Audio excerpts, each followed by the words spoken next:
Hello, hello, hello. I'm really sorry. Again, the good thing is there's nobody watching it.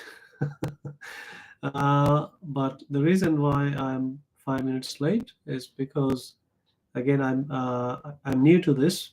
So when I was scheduling it, I put it for somewhere, maybe automatically or somehow. Instead of webcam, I use the option of streaming software, and of course I'm not using any streaming software at all. And so that created the confusion. I think there might be some people waiting on that, so I had to delay. I needed to do it, so I'm really really sorry. But I'm still learning. This is embarrassing. I'm so sorry if because I think my hunch is, if at all, there's someone waiting for the for this live stream. They have gone to the other one. But again, I'm just learning. Sorry for that. Okay, we have one person. Uh, I don't know how to see. How can I see who this person is? Anyways, so welcome, and let's get started. Sorry again for the goof up. I'll be careful in next time on. And if you are planning to do live sessions, just make sure that you don't choose the streaming software thing. Thank you, Mr. Yuki. Okay, let's get started. So today I'm going to talk about three topics. First, some will start with some sad news. Daniel Kahneman is no more. He's a guy who changed his life by writing the book, Thinking Fast and Slow, because that book changed my way of thinking. So I want to pay tribute to the great Daniel Kahneman, RIP. Okay, the second thing that I want to talk about is I got a lot of messages, both on my video comments as well as personally, where people are asking, what is this saturated, unsaturated fat thing?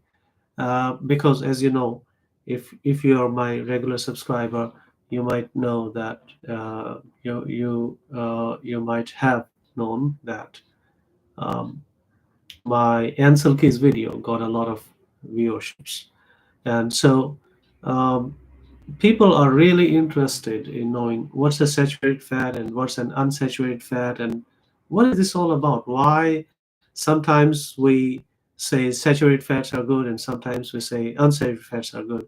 What is this whole thing?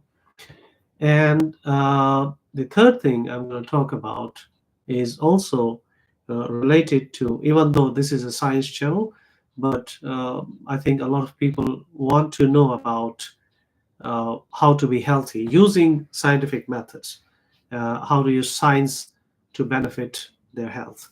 So a new kind of study, or you can say a big sensational news came about. It was covered by all the mainstream media channels, wherein they say if you do intermittent fasting, then it can increase your chances of a heart attack.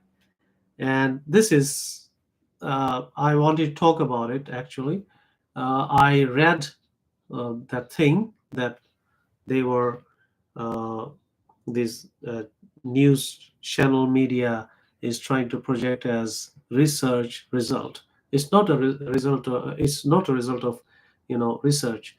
Actually, if you go deep into the articles on various media websites, you'll find that the devil is in the detail. This whole thing, I would urge you, if you're not much scientific minded or if you're not much interested in reading about these scientific studies and research studies, what I can give you, my 2 cents is, if you're doing intermittent fasting, please keep doing it. Please don't get swayed in the wrong direction because of this news item which just came last week and said, "Oh, this intermittent fasting is bad for you." Probably. potentially. So uh, again, I don't want to go on a rant here, but this is very unfortunate, and there are names thrown in of very prestigious or well-known institutions behind this study. AHA comes again, American Health Association, which I don't know if, yeah, maybe they are a good organization. I don't know, but first, uh, they are a non-profit organization, and they take donations from pharmaceutical companies. They take donations from companies with which uh, their announcements, AHA tells public about what to do to have a good heart. AHA also gives out these labels, which these companies, food companies, can put on their products saying, look, AHA said this product is good for your heart. And if you go deep into that, you'll find the same thing. Profit motive can't serve public in the best way. So my suggestion is, yeah, don't give too much weightage to something just because it comes from AHA. AHA, American Health Association, can also be bought, and it is, in fact, in their financial statements, they do uh, tell us that about 15%, a little bit more than 15%, I think, is 15% of their yearly revenues in 22, 23, I think, they came from corporations, companies, pharmaceutical companies, food companies, and the such kind of companies. And if you think about it, there's a direct conflict of interest, COI, yeah, or potential COI, because to prove something that companies are benefiting or AHA is benefiting in the wrong way is going to take a lot of effort. I don't want to present something half cooked to my viewers, but I can say there's a potential, and if there's a potential, well, then who knows? Yeah. So don't pay too much attention to something just because it comes from AHA. Go deep into it, or if you don't have the interest in, if you don't have the inclination of going deep into the science of these things, find someone who can help you with that. My suggestion is don't pay too much attention to this particular study that has come out. It's not a study, it's not peer reviewed. It's long story short, don't pay much attention to it. Intermittent fasting is fantastic. I myself have been doing intermittent fasting for the last, I think, 2 years or so. Uh, and my time interval between my last meal and the first meal next day is increasing gradually. So what happened is about 4 years ago, I remember because I have on my phone, I record everything on my phone. So okay, we have the first question. How did meteorites destroy large animals like dinosaurs but couldn't destroy animals like cockroaches? Oh, very good question. Uh, oh, we have one more. I lost about 10 kilograms in 3 years by doing intermittent fasting. Yes, I would recommend everyone to try. It's an automatic weight loss process. I totally agree with you, BB. So first, let's talk about the first question from GC Gaming Charizard. How did meteoroids destroy large animals such as dinosaurs but didn't destroy cockroaches?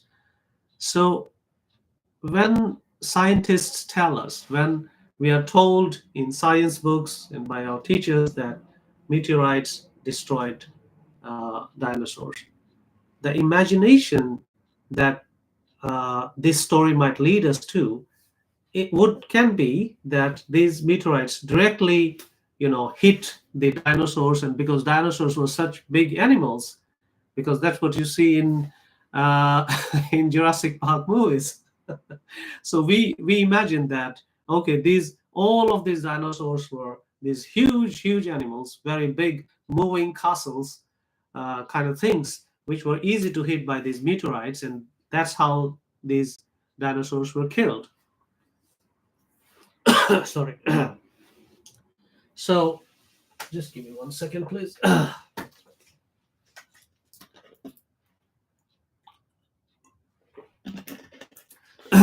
Yes. What happened is there was a huge meteorite, uh, which now we know it fell in the Northern American continent. And so it was so big that even the atmosphere couldn't burn it out.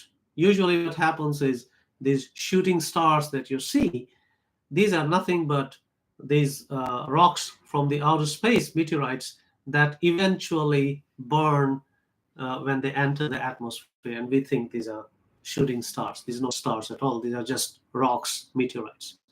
So, what happened is when this big rock that we are talking about, the one that destroyed all the dinosaurs, it was so big that even after it entered and passed through the atmosphere, it was still big enough. It was so big and it came with so much speed that when it hit the ground, it created a very large crater. And we can see that crater. Now we know that that was the crater in North America. And so what that did is it created a lot of rubble, a lot of dust particles from that collision.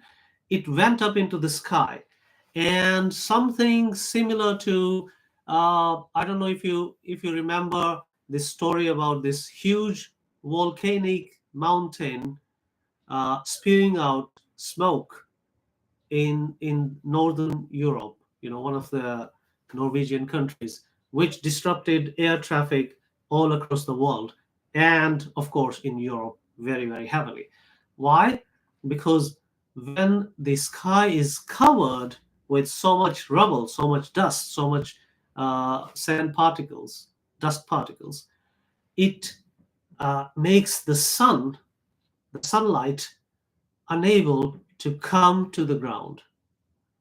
And sunlight is our default energy provider, isn't it? Everything that we have on Earth is because of the light from the sun. So, anyways, so what happened is, where's the webcam? This is the one, right? Okay. So, what happened is that, yes, I think this is the one. What happened with that big meteor that entered and it collided with the Earth's surface, and that created this huge crater, and a lot of rubble went up into the sky and it covered the sky. So sunlight was not able to come in, and it got so heated, the atmosphere changed. The composition of gases within the atmosphere changed because there was a very huge, heavy, big, thick blanket of dust. And after that blanket went up into the sky, it stopped the sunlight from entering Earth's atmosphere. And that created a gradual process. It didn't happen instantly. It was not like, wash. Of course, those dinosaurs that were in the vicinity of this meteorite, they died immediately. But we are talking about across the globe. That didn't happen immediately. That happened over a period of time, wherein that incident changed the atmospheric conditions. It changed the way sunlight would enter the earth and nourish the plants and animals and that whole life cycles.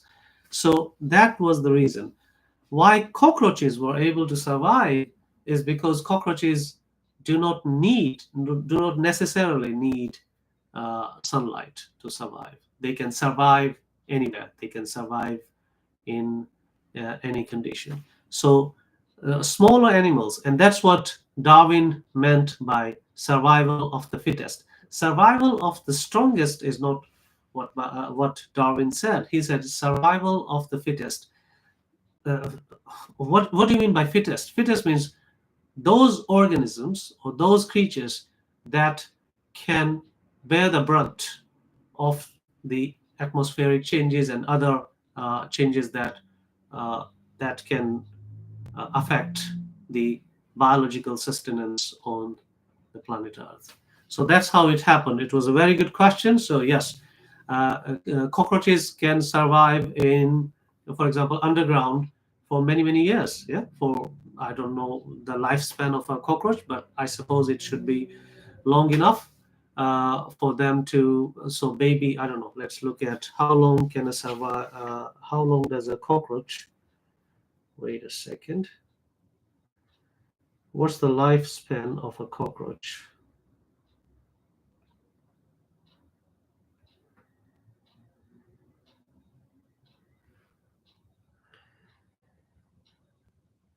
Okay, it says here. Oh, some species live up to a month, and then some others live up to a year.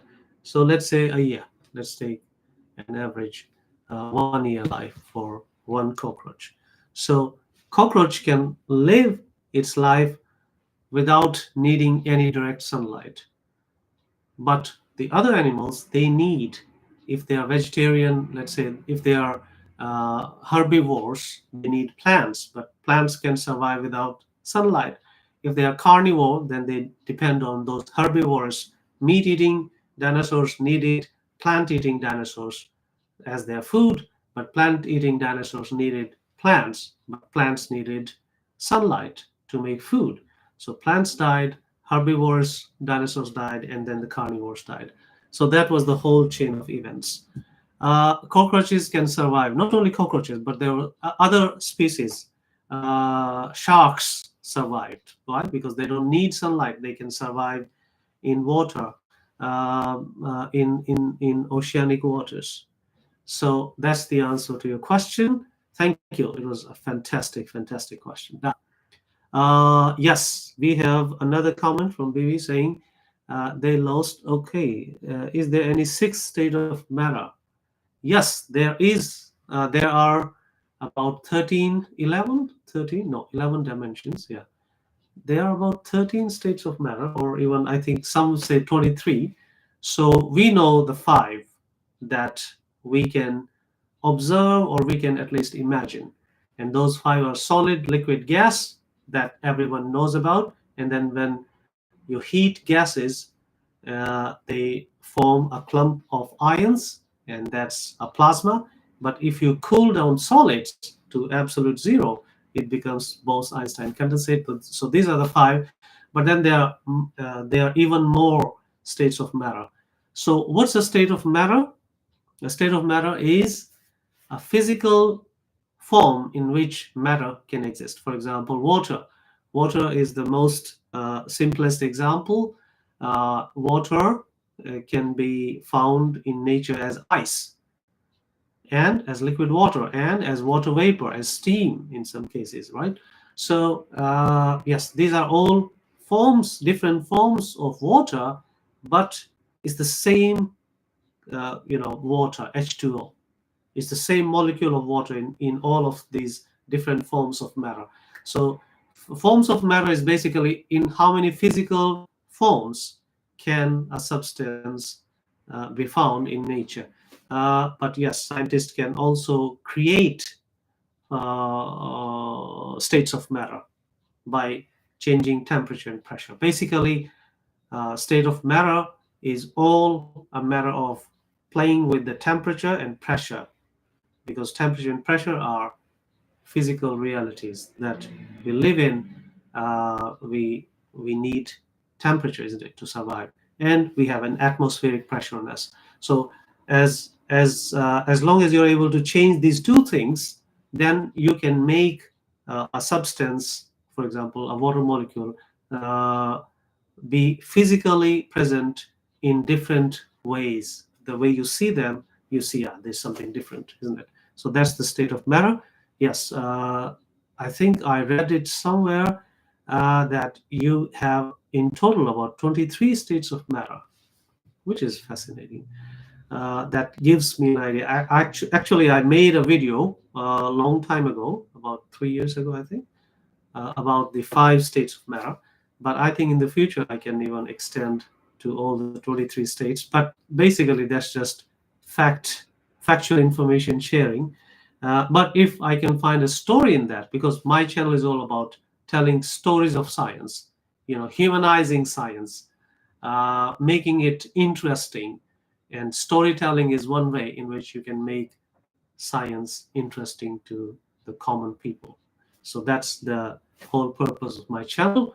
But yes, to answer your question, yes, there are not only 6 states of matter, there are 23 states of matter uh, as of now. And in the future, as technology evolves, we might even have more than that.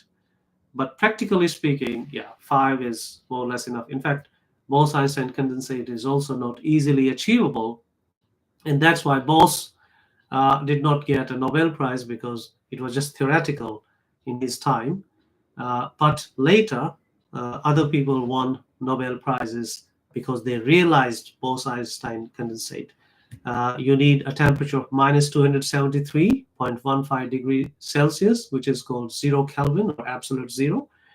And it's actually interesting that the temperature of our universe, space outside of Earth, the space that we have around us, around the planets, the temperature of space, or for example, the temperature of moon, where there's no atmosphere, the temperature is very, very low, about minus 270 degree or 265 degrees Celsius. So it's really, really low. And in those places, we can realize Bose-Einstein condensates much easier. We need to, spend less energy to create absolute zero temperature. It's a very interesting thing, and we can benefit immensely if we are able to get the Bose-Einstein condensate without spending much energy, which means without spending much money. Okay, so that's yes, we have more than 6 states of matter. Now, coming to intermittent fasting. What is intermittent fasting? Intermittent fasting, in simple terms, is intermittent, as the word suggests, in between fasting.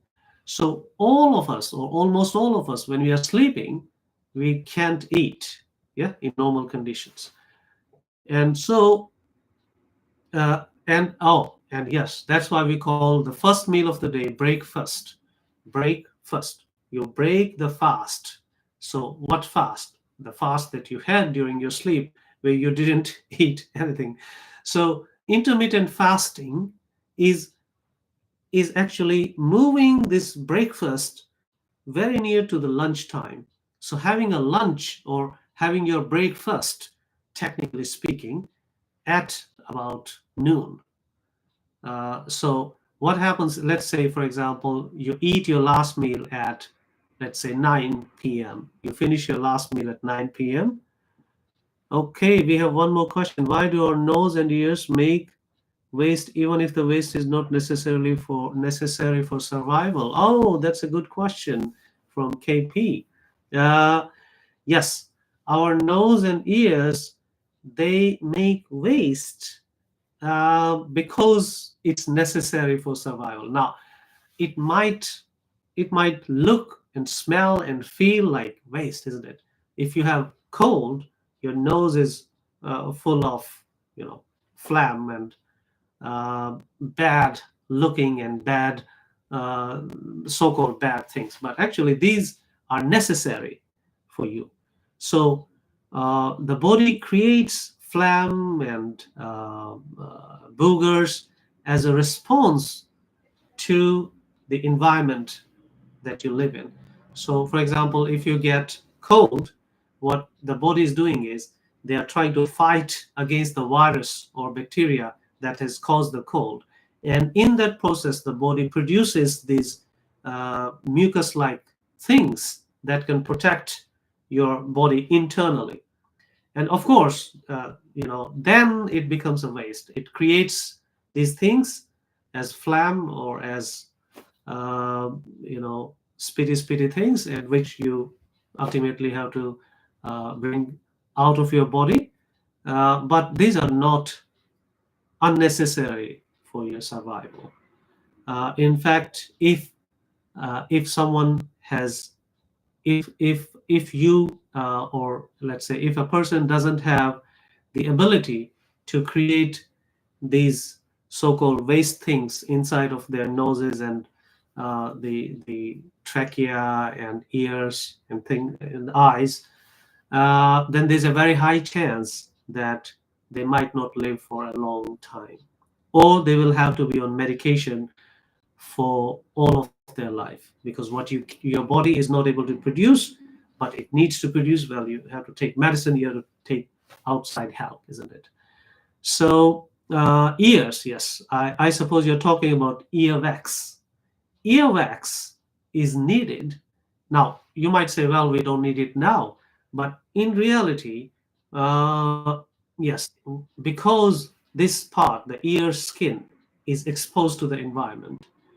And so what happens is there's a very high chance that the pathogenic bacteria or viruses or other tiny microscopic organisms that we can see from our eyes and that we can feel directly when it touches our skin, they might try to enter via our noses, mouth, of course, ears, and other holes, of other big holes that we have in our bodies. So our body has created mechanisms by which it makes sure that in case these microorganisms or small particles, small creatures are trying to sneak in, there are mechanisms that can stop them. So earwax. Oh, that's a very good question. There's a okay. MJ has asked, why is mucus yellow? Very good. So I'll try to answer that within this discussion. Yes. So what happens is, and actually the answer to this question is very interesting. But anyways, let me first tell you that yes, the phlegm or mucus or earwax or this the yellow or white thing that you have sometimes on this part of your eye, you wake up or something and then you throw them out. These are not waste. These are necessary for our survival. Unfortunately, um, we we think that anything that smells bad and that comes out of a body is bad. It's not necessarily bad, to be honest. Okay, now why is mucus yellow? Let me tell you an interesting thing. Of all the mucuses that you have, if you had a mechanism of seeing the microscopic level what a mucus structure looks like, no two muci, if you can say them, mucuses, yeah, or muci, are the same. Why? Because no two colds are caused by the same strain of bacteria. Every time you get a case of common cold, it's a new bacteria, because all the previous virus, because of all the previous viruses and bacteria that caused you those, cough in case of bacteria and cold in case of viruses. Every time, for example, uh, let's say 2 months ago, you got a case of cold, common cold. You got down with common cold for 3 or 4 days, and then you got better. And then let's say now you're suffering from cold again. Now and let's say in both these cases, the common cold is caused by virus. The two viruses are different species of viruses, not the same virus. Your body has actually created resistance, immunity. It has achieved immunity against the virus that attacked you, that caused you common cold 2 months ago, and now it's in the process of of achieving immunity against this strain of virus or bacteria or the other pathogenic organisms. So in all of the all of the colds that you had until now in your life, maybe you had cold 200 times, I don't know, or 300 times in your life so far, or maybe more than that. In each and every case, or in most of, let's say in 98, 99% of these cases, each time your body was fighting a new organism, a new strain of virus, a new strain of bacteria. And either naturally or through antibiotics and medicines, it gained immunity against that. And now that connects to this question of why is mucus yellow? Mucus can be different colors. So if it's yellow, there's a very high chance that it's because of the virus or bacteria that attacked you, and in whose response the body created the mucus. In some cases, the mucus can be green, it can be blue. In my case, it can be white, it can be brown, it can be red. You think it's blood, but it's just mucus. So why does a more interesting question is, why is mucus different colors? Why is not one single color, right? Like we have tears of one single color. Tears look like water. Why doesn't mucus have one single color? Well, yes, in most cases you have yellow, but you have different colors. You have green, you have blue, you have yellow, you have brown, you have red, you have all the colors in the rainbow. Why? Because that tells you about what kind of bacteria, what kind of virus has attacked you, and it's a result of that battle that your body is fighting against that specific bacteria, that specific virus strain. So, so I hope that answers why mucus is different colors. Why do we shed tears? Oh, that's a fantastic question from MJ. Yes, why do we shed tears? Um, to be honest, nobody knows exactly why. But if if you think about tears from the point of view of evolution, organic evolution, you'll find that tears help us survive, isn't it? So first, let's talk about non-emotional tears, because believe it or not, tears and emotions are not always mutually related. Okay, they are actually independent of each other up to a certain degree. How? You might have heard about tears of crocodile. If someone doesn't feel the pain, doesn't have the sympathy in reality, but they're trying to show you that they are sympathetic to you, he or she is shedding the tears of a crocodile. And it's true. Crocodiles, if you look at them, you'll see that when they're basking in the sunlight, or when they're living in their natural habitat, you will see tears coming out of this part of the eyes. And the same goes for cows. Uh, I grew up in a household where we had domesticated animals. So if it's not exclusive only to crocodiles, even cows and buffaloes and camels and horses, all animals, they shed tears. But those shedding of tears has nothing to do with emotions. There is a biological purpose of those tears. Crocodiles and other animals, they try to balance the salt in their body. And so tears are created. Why does mucus get thick in texture? Oh, yes. So mucus gets thick in texture because, again, the thickness and the thinness of the mucus and the color. So they all depend on what kind of pathogen, what kind of bacteria or virus your body is fighting against. Okay, so let's go back to tears. Why do we have tears? Yes. So first, to balance the salts, sodium, potassium, in your body. In humans, in us humans, we can balance it better because we have a lot of holes in our body. Yes. So let me ask you this interesting question: how many holes do humans have in their bodies? Now, if you're thinking, just the number one, number two, and nose and eye holes and ears and mouth, no. So your answer might be like less than 10, isn't it? We have less than 10 holes in our body, we humans. No. In fact, we have hundreds of thousands, if not millions of holes in our bodies. And these holes are called sweat glands. So when you run, or when you are very nervous, or when you are very tense, you start sweating, isn't it? Normally, when you run, you start sweating, and those sweat glands are nothing but tiny, tiny microscopic holes that your body has. So, in us humans, we have these tiny, tiny holes that enable us to go on long runs. Humans are among the very few species of animals, mammals, that can keep running for, let's say, 40 kilometers, as they do in marathons, isn't it? No other animals can do that. A horse, for example, doesn't have these.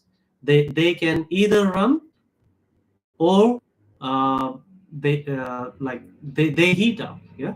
So horses cannot keep running for a long time. After a certain period of time, they must be rested. Otherwise, they will just die. They keep running, they can just die of running.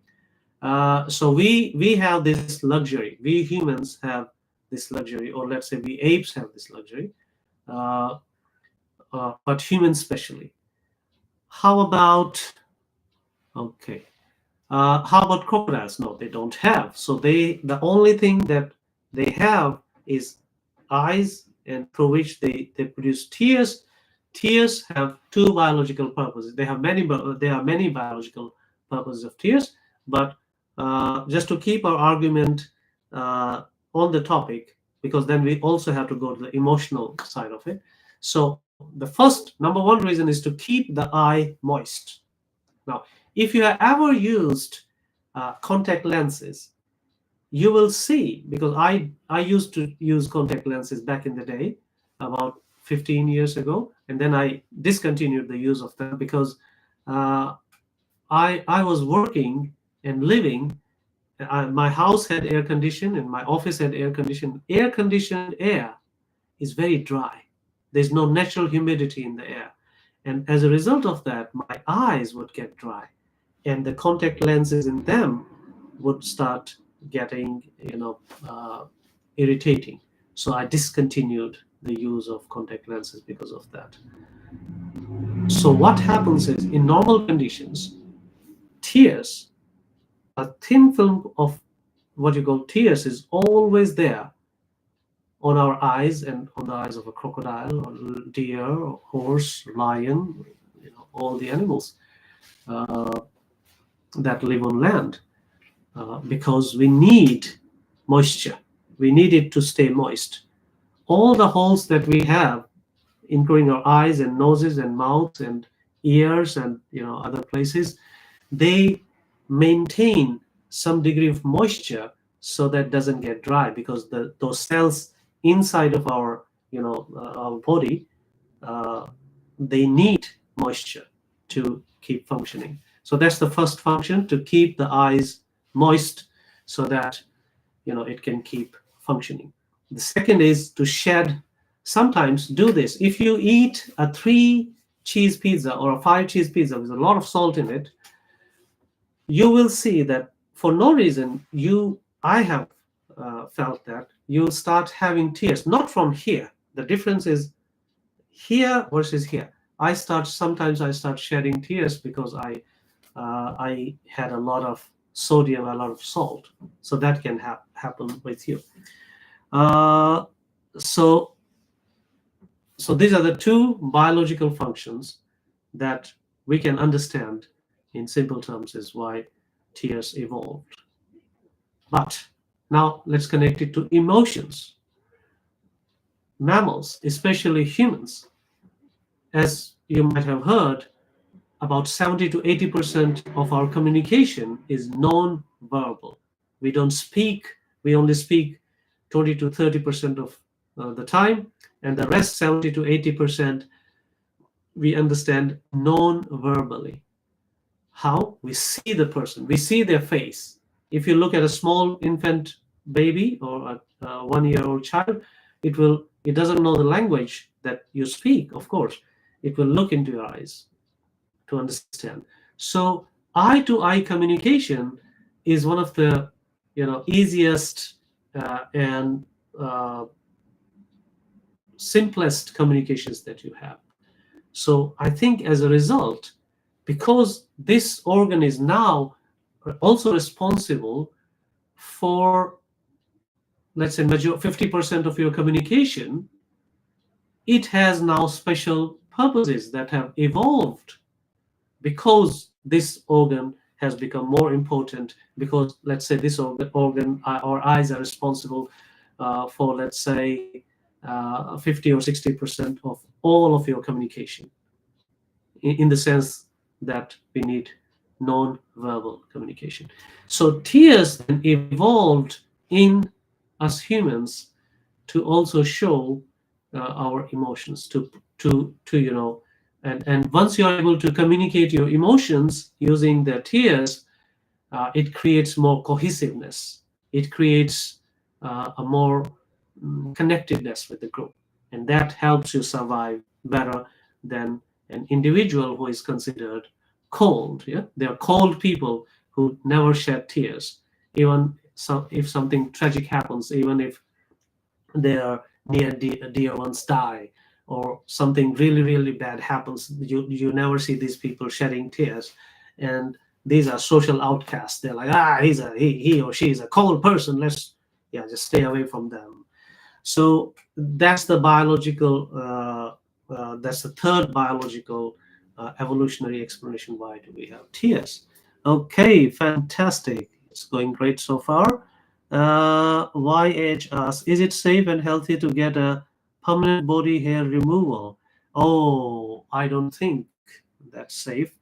In fact, yeah, it scares me. It literally raises my hair when I see these ads that you can get on the trains. There's so many, especially prepare before summer starts. You'll see these advertisements saying only for £1, starting from £1 or starting from 100 yen, you can get permanent hair removal, so that you are ready for that bikini for the summer, things like that. But it's very strange why. So basically, first of all, these are just traps. You'll not get much done. They only want you to, come into their establishment so that they can then uh, get more money from you. So this 100 yen or £1 is just, bait. Okay, so that's the first reason you shouldn't go, because it's not honest advertisement. That's what I think, at least. Now, is it safe and healthy? I don't think it's healthy, because nature has given us this body with, the earwax and the mucus in our nose and the boogers and the dead skin that piles up on our knuckles sometimes, and the sweat and everything, because that's part of this thing, uh, of about 1 trillion different organisms, isn't it? If your name is, let's say, Sam, if there's no one Sam, or Eve, there's no one Eve. There's trillions of you inside of you.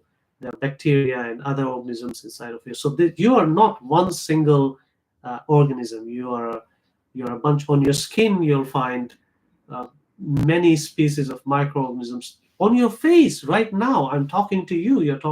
You're seeing me. On your face right now, there are many species of microorganisms that are living on your skin, breeding, you know, living all their life.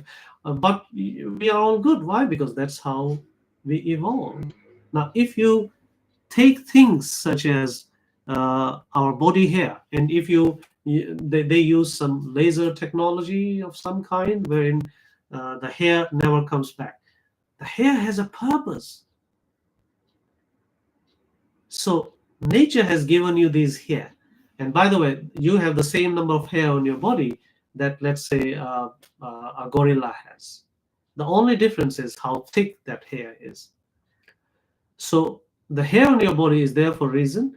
If, of course, I understand in this modern world, you might uh, be lured to get rid of the hair in certain areas of your body for certain purposes.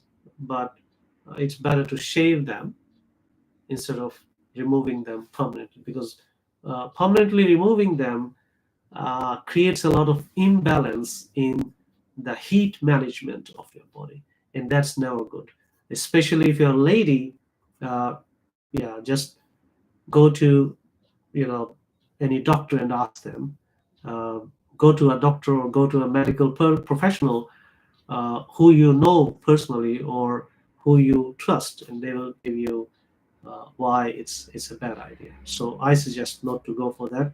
And the basic idea is because it uh, it creates problems in your body. It makes it difficult for your body to manage heat, the body heat, the 37 degrees Celsius temperature inside of you. So I don't suggest it, Yuki-san. Okay, coming back to intermittent fasting. Yeah, I think we have some more time here. Okay. Yes, intermittent fasting, I started. So when you sleep, you don't eat. Let's say you sleep for 8 hours or 7 hours or whatever, 9 hours. That's the automatic fasting that your body goes through the process, isn't it? Now, I was, I think, if you look at, let's go back to today is March. Yeah, wait a second. Today is March 30th.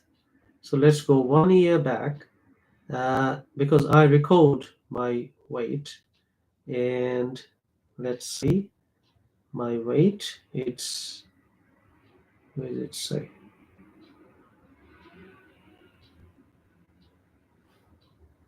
Yeah. So 1 year ago, exactly 1 year ago, my weight was 89.9 kilograms, and now I'm at 82.9 kilograms. So I have lost how much? 7 kilos, and this is consistent weight loss. From the last 4 years, I've been on this journey. I was 100.2 kilograms, and that was my wake up call. And I thought I must pay attention to my health. I was doing great in business. My company was growing.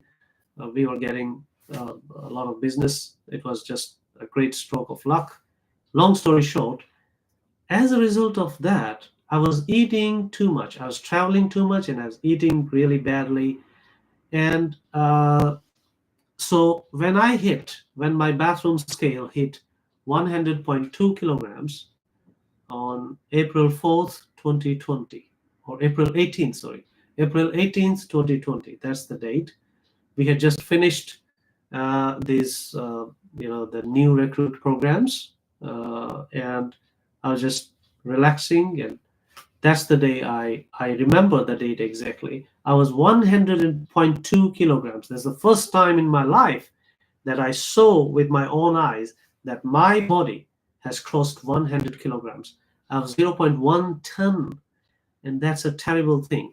Now, if you go to my past videos, because around the same time I also started making videos for this channel, you will see that I physically look bigger. I have puffier, face, and so I had bigger clothes back then.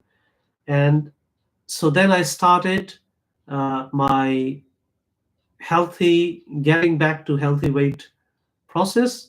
And this year, my target, my not target, but I want to. It's not a target. It's not like if I don't achieve it, then it's the end of the way.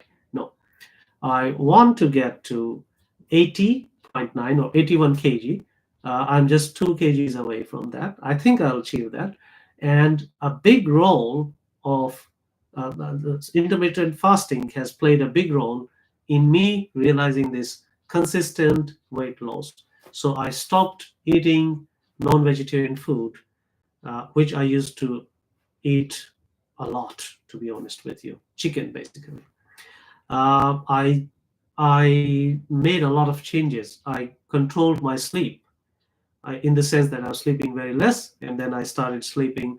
I think this year I'm doing about just shy of 7 hours a day on average of sleep, which is fantastic. And I started intermittent fasting. So initially, I was doing about 12 hours. So let's say I ate at 10 in the night, and then I will eat next day at 10 in the morning. So instead of 7 or 8 in the morning, I'm eating at 10 in the morning. When I eat, the first thing that I should eat is some kind of protein. So it should be tofu or miso or something that has protein that comes from vegetarian sources, vegetables. If not, yeah, I can also go for an egg or an occasional non-vegetarian source as well. But I prefer to have a vegetarian source. Uh, okay, and then I think 2 years ago I got to this 12-hour thing, and then in the last 2 years, between 2022 April 2022 and now, I have gone from 12 to 16 now. So 12 to 14 and 14 now to 16. What does that mean? Basically, I have my last meal at, by, or before, let's say 8 p.m., 9 p.m., sorry, 9 p.m. And the next day, my first proper meal is at 1 p.m. So there's a 16-hour gap. What if I feel hungry during this gap? I drink water. I can drink water. I can drink a little bit of milk if necessary or available. I prefer soy milk, but even cow milk is okay. And so I don't eat it. I don't eat anything, and even the milk that I'm talking about has to be maximum 150 milliliters, and that's it. And the rest is water. Initially, it was difficult because when you go into this journey of intermittent fasting, you will feel a lot of gurgling of your stomach because you're not used to not having breakfast. But it's a good practice. It's a fantastic thing. What I do in the morning is sometimes I just drink water and go to the office. But sometimes I also do this coffee with soy milk and a little bit of coconut oil, and I just drink it, and I'm full for the rest of the day until 1 p.m. Or sometimes I don't even eat till 4 p.m. So this can be very, very good for you. Please don't listen to these initial reports that intermittent fasting can cause you heart attack. I don't think there's much legs to that half-cooked announcement that they have. And news channels, why they are carrying this news is because news sells when it's sensational. So that's my 2 cents. I will not believe it. I'll continue my intermittent fasting. In fact, there are many comments where people are also asking me to tell them about what I do apart from making these science videos. And if there's enough interest, because I'm a bit of a shy person in my personal life, in the sense that yeah, I would not like to share, but I do done sharing. I'm trying to live a minimalistic life, and that's a big change from what I was 4 years ago. 4 years ago, I wanted everything, the most premium, the most expensive. I was, uh, you get the idea. Now I'm not attracted by these things. So going minimalist, so you become minimalist, you start practicing danshari, uh, helps a lot in maintaining a good physical health as well. So danshari and intermittent fasting are connected. Minimalism and intermittent fasting are connected to each other. But again, this is a sample of one person. So don't trust everything that I say just because I'm saying it, because I can also make mistakes. We are all here. I'm not a doctor. I'm not a professional doctor. I'm an engineer by education, and I'm a very curious person. So, of course, I keep on reading this New England Journal of Medicine and things like that. But I'm not a qualified doctor, to be honest with you. So And I don't want to become a health influencer. I don't like this word personally. If you are, good for you. I don't want to be, but I can only share with you with utmost honesty what I'm doing, what's benefiting me, and what's not benefiting me. For example, I myself have made a video, and I have never I haven't bought sugar for the last 4 years. I haven't bought crystal sugar, the sugar that you have in your house. I have not bought it because I believe if you don't buy it, even if you feel like having it, but if you don't have it in your house, you just end up saying, it's okay, I'll just have an apple. So yes, I sometimes I have apple with coffee. So sometimes I have, for example, parsimon, but I don't eat the sugar, the sugar, the crystalline sugar. Uh, but this is also true that rarely for example, I go to parties, and there in the cakes and whatnot, you have that sugar.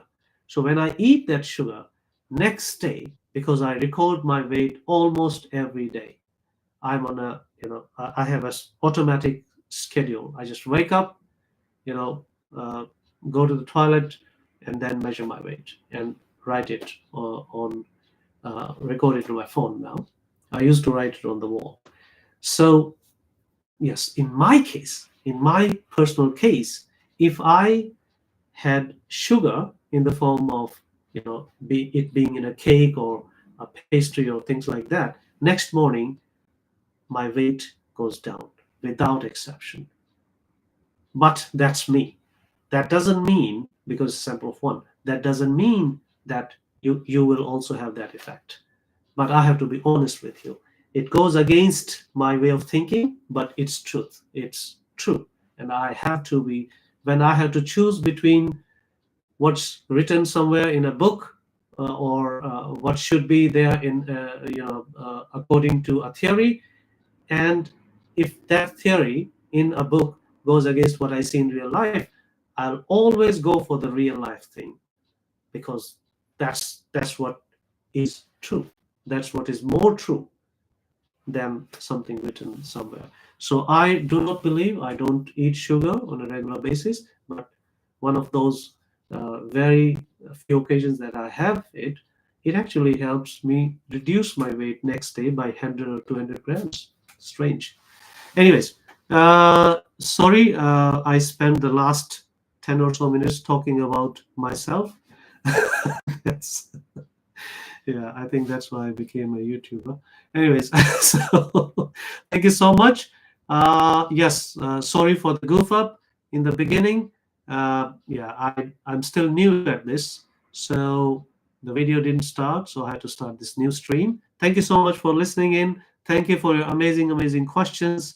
GC, BB, and KP, and MJ. Thank you so much. This, I think, was the most engaging session that we had in the YouTube live session so far. Thank you so much, and I'll see you in 2 weeks, Saturday, next to next Saturday at 9 p.m. Japan time. Uh, Thank you so much. See you next time. Thank you. Bye bye.